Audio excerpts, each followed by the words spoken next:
Am I the only one who gets confused by the video games genre? Anyone? Take JRPG as an example. It stands for Japanese role-playing games. Pretty straightforward, huh? Final Fantasy, Chrono Trigger, Ys, Persona, and Bloodstained. Wait, what? Bloodstained is a Metroidvania. Yes, but it has an RPG element and is created by Japanese. Sounds like a JRPG to me. Wait, so Pokémon is a JRPG? Always has been.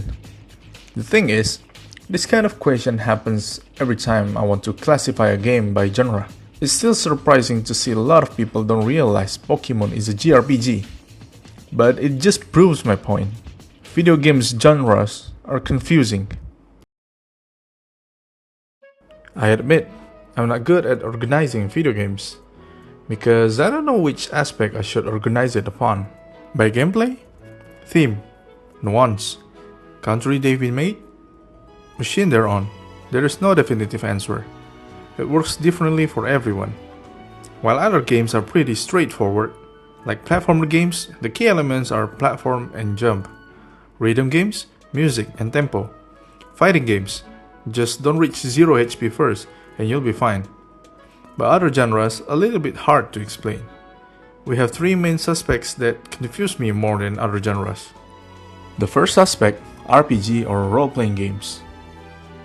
When I started organizing my Steam library, I stumbled upon these games, Monster Hunter and God Eater. While the features checklist says that these two games are JRPG, many believe it's not. Well, story, check. RPG elements, check. Made in Japan, check. Those who say these games are JRPGs argue that monster hunting games should be in their own genre. Maybe it should be called MHJARPG or Monster Hunting Japanese Action Role-Playing Games. Quite mouthful, isn't it? The key element from RPGs is character growth, whether it's in skills, attributes, equipment, or any other form that's similar. RPG may be one of the few genres that has a lot of subgenres. For example, JRPG for Japanese role-playing games we mentioned before. ARPG for action role-playing games that focuses a lot on the player's skill or movement. CRPG for computer role-playing games. Used to be the RPG that played on a computer, but now it's more like a faithful adaptation to the tabletop RPG. SRPG for strategy, TRPG for tactical, and many more. While there's a lot of RPGs out there, it's hard to recommend an RPG even to RPG fans.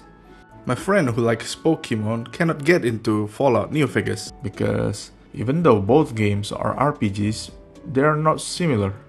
RPGs and its subs are my favorite and most played genre. But if you ask me which game belongs to which sub, I'm not so sure I can answer that. As a bonus contender, we have MMORPG or Massive Multiplayer Online Role-Playing Games. For me, most MMOs don't even feel like RPGs anymore.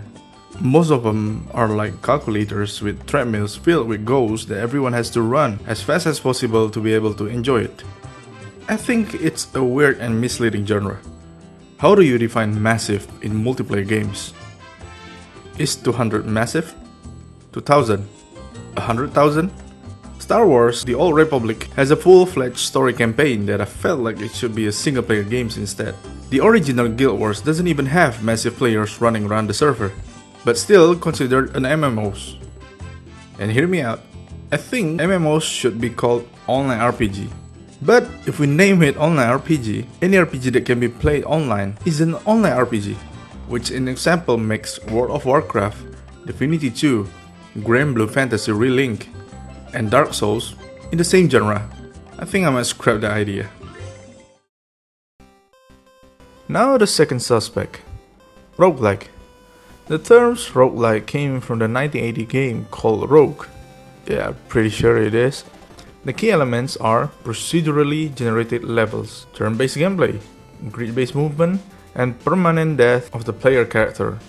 So any game that has the same characteristics like those called roguelike.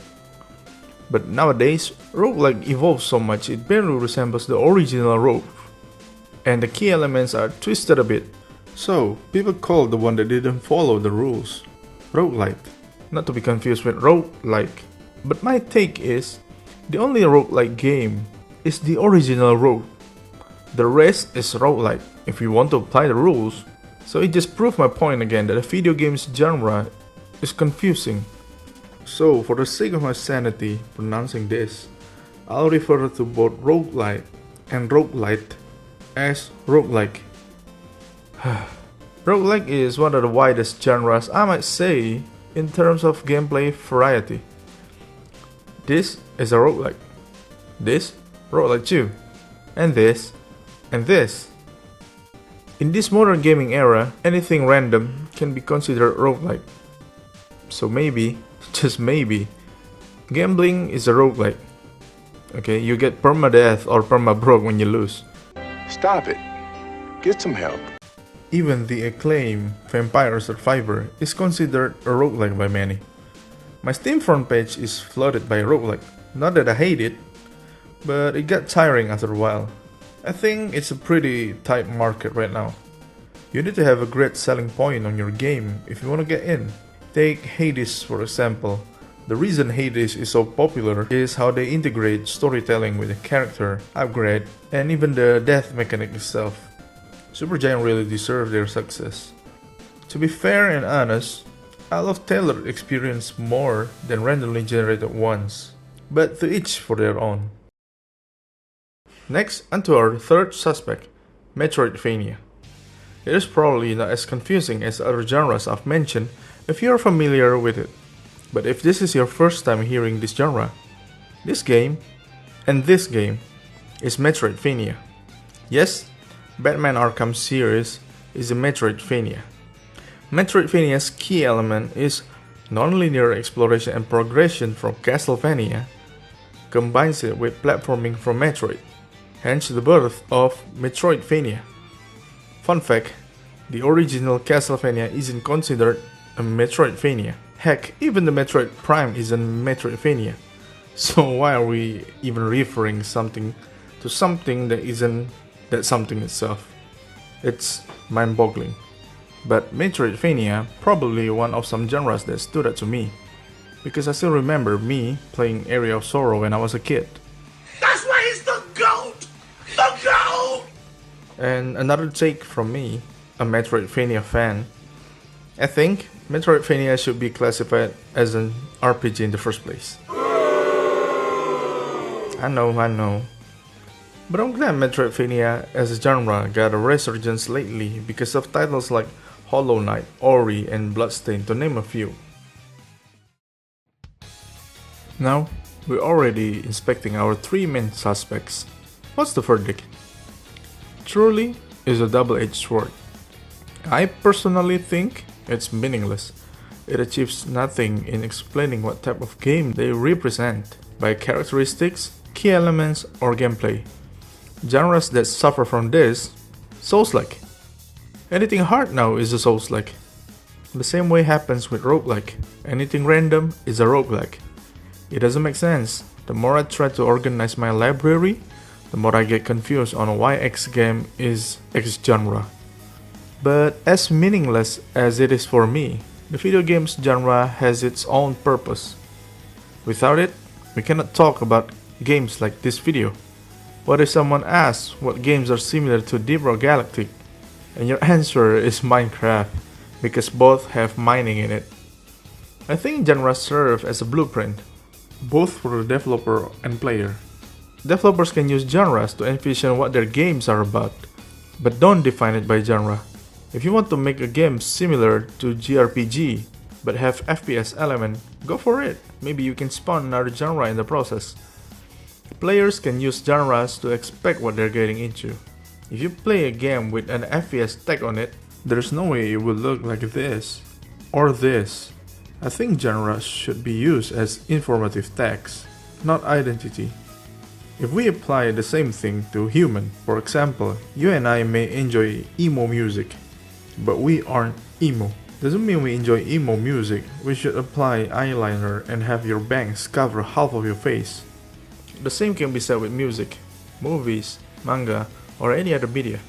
I know someone who called some manga like Berserk, Vagabond, Vinland Saga, and Real A stoic manga. What kind of genre is that?